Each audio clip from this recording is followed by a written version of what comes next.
Oh, g'day again, viewers. Okay, what you can see here is a couple of engine casings. I stripped this down last night. I bought this from a friend of mine. Paid $50 for it.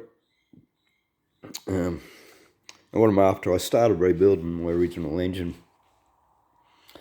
and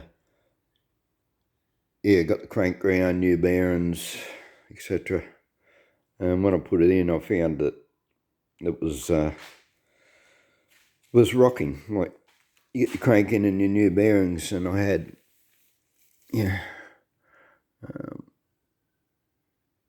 this one sitting down, this one sitting down, this one sitting down, and that one was loose.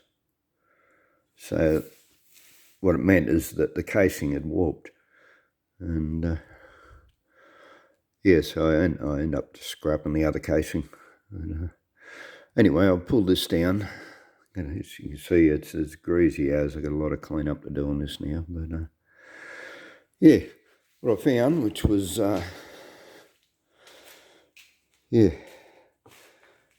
good, is that these are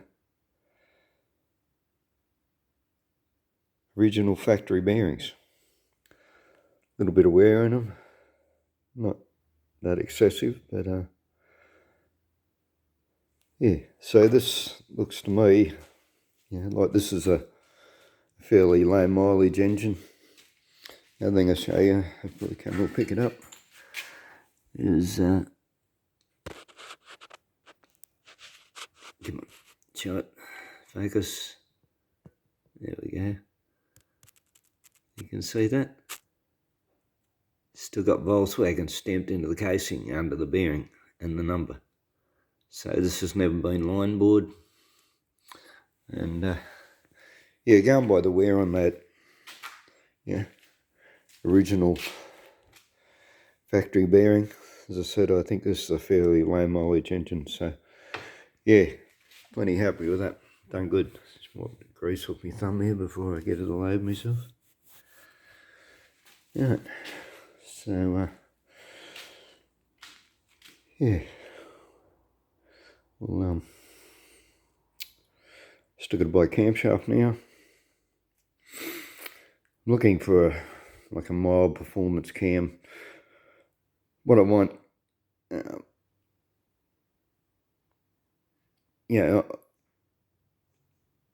I'm in my 60s now. I don't rev the crap out of engines. I did all that when I was young, blew engines up and whatever, and the Volkswagen engines especially don't like high revs. You watch videos of people, race bugs and things. Like one place in particular, they built up 6 sandrail buggies. And they took them out, and in one weekend, and I think 3 of them had brand new motors or engines, and in one weekend they blew up 4 out of 6 engines. And that's what happens when you rev the crap out of a Volkswagen engine. They don't like it. So so what I'm getting to, what I'm looking at, or what I want from this engine is low to mid-range power and torque, more than horsepower. Because I'm going to be towing a trailer up in New South Wales in October. The trailer I've made that you're probably all familiar with by now. And what I want to be able to do is sit at 65 to 70 mile an hour on the freeway, be able to go up the hills without having to change back to third and go back to 50 or whatever mile an hour.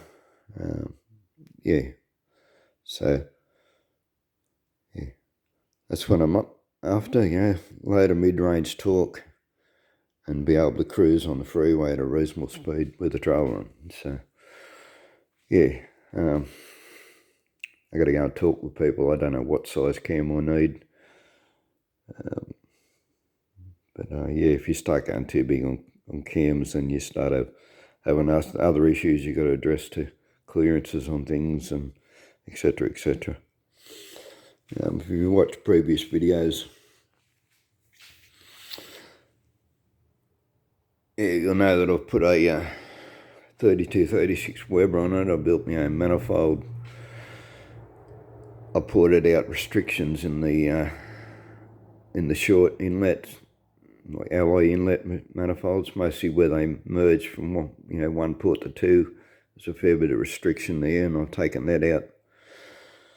And yeah, I'm going to do a bit of research, watch a few videos, and do a bit of mild porting on the head as well. So yeah, there's a lot to learn about porting on the heads. You can overdo it and ruin it. Like ruin it in that it actually works against your performance if you go too far with it or do it in the wrong space. And then you can make it thin, you can go right through it, or you can make so thin that it cracks down the track. So yeah, I'll be doing a lot of research before I attempt to port my heads out. I do have spare heads, so I've got 2 engines. So I feel that if I do stuff it up, well, then I've got another set of heads that I can use. So yeah. Anyway, this is just the start. It's going to be a little while before I get to assemble it. I've still got to come up with another $400 or $500 to buy cam bearings. I wasn't able to get gudgeon piston pins separate. You can only buy them in top end kits, which was $600-800, and I don't need anyway. Both of my top ends are reasonable. So, like barrels and cylinders and pistons and rings, they're all pretty good. I may whack a new set of rings in. That's fairly inexpensive, but the bores themselves are fine, as are the pistons. So, but anyway, here, what I was getting back to, I did find a mob in Melbourne that make their own gudgeon pins. A little bit expensive. It's going to cost me $200 because they didn't have anything the right side. They had to machine them. And now I've got to wait until they have enough of an order to send them in and get them hardened. So they can't just send 4 pins in to get hardened. It'll cost way too much. It's got to go in with another whole stack of things to be hardened. So yeah, we'll be waiting a few more weeks on that. Yeah, and then I can get the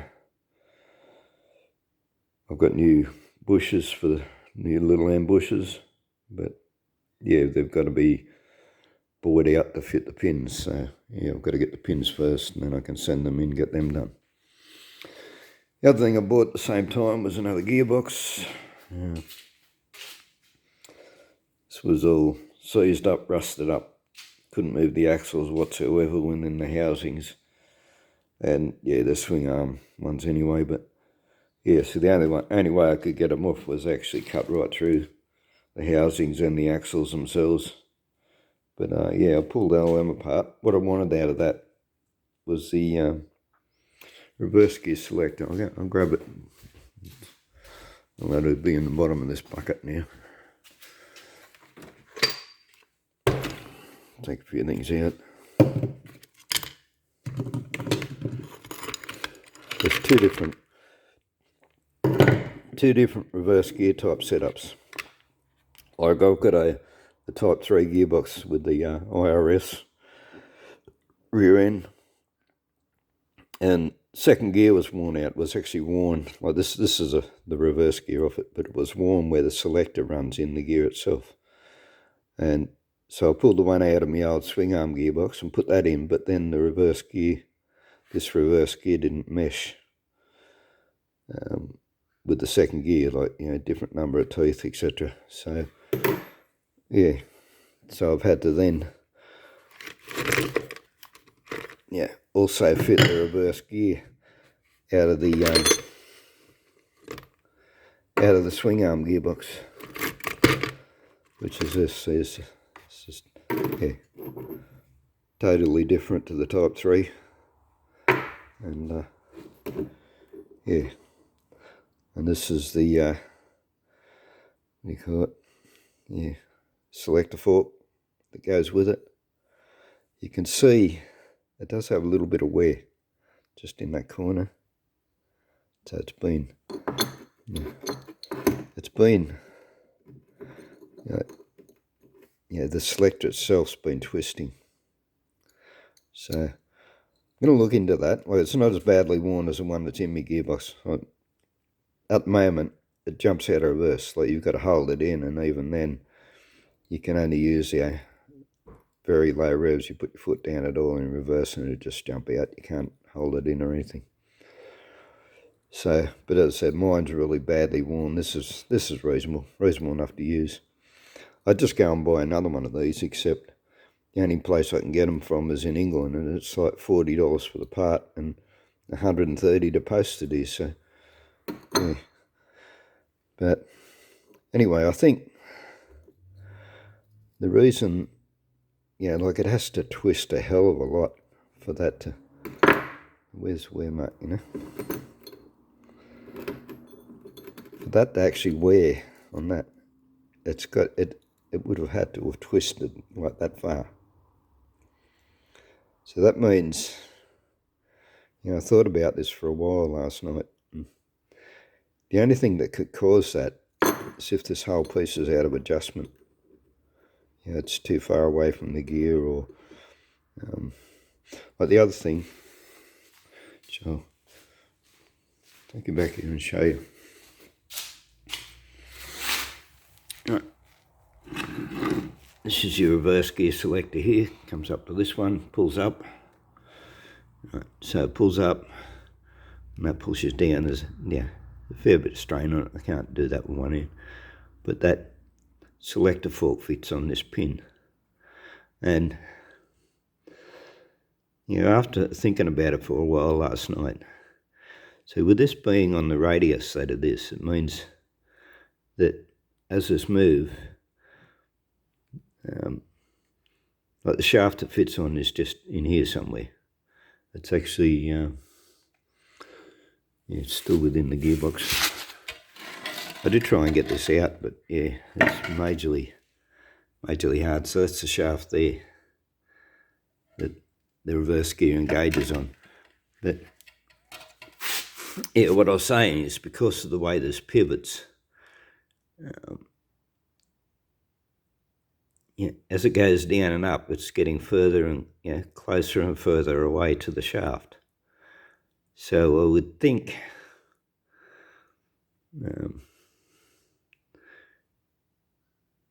that I want it so that when it's in, it's closest to where the shaft is. It runs on this gear here. This is second gear. So this is what your reverse gear engages into.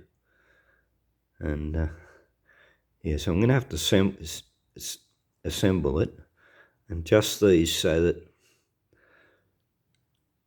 it's the teeth are fully engaged with the second gear, and when they release, they're clearing everything. But also so that this arm, when it's engaged, is pulling the fork into the gear itself, and that it's where it's closest to the shaft. So, which probably means that you want this bar to be completely level when it's engaged, I think, or even closer. Not sure. We're going to have to do a bit of fiddling around with this, but set it up in the jig. That's why I wanted to get the shaft out. I'll have another try at getting that shaft out, because I want the shaft engaged in here where I can see what it's doing. But work this out before I put it in my other gearbox. Fiddle fart around with this until I know where it's best positioned, so that when it's in, that selector fork can't twist in any way. That's what I'm getting at.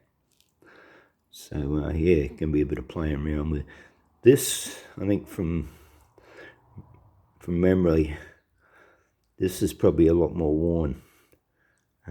Not so much here, but in here, I think this was quite loose in here, so that's probably got a bit to do with it too. I said, I think my other gear, I might be taking these pieces out and swapping them with my other gearbox. So, because that's probably also playing a big part in it, movement that's in it. So yeah, so the other option would have been to get,